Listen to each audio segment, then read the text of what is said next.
With Mr. Review, we spring into action with breaking reviews.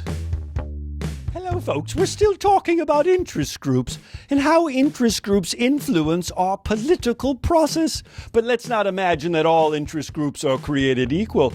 Some have much more resources than others. All interest groups are not created equal. Great inequality out there. And this is why, of course, the corporate and business interests are much more dare I say, influential, powerful than maybe some of the others. Maybe this is why a college education is so expensive because, well, listen here, folks.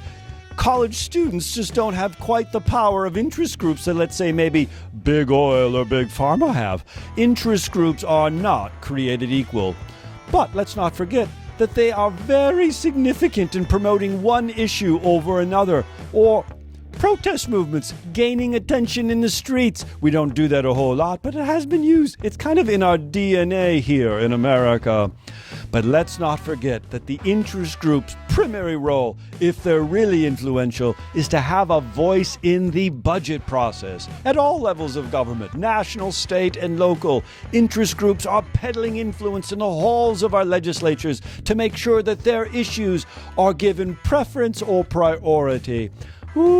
This means that election outcomes then show the significance of certain interest groups, which mean realignments. Maybe this political party was able to convince the legislatures to get this passed, and then the interest groups mobilize and come out to vote for them, and maybe realign and change the party they once voted for. Interest groups, very powerful. Political parties getting weaker. Interest groups stronger. This makes Mr. Review think. Springing into action with breaking reviews.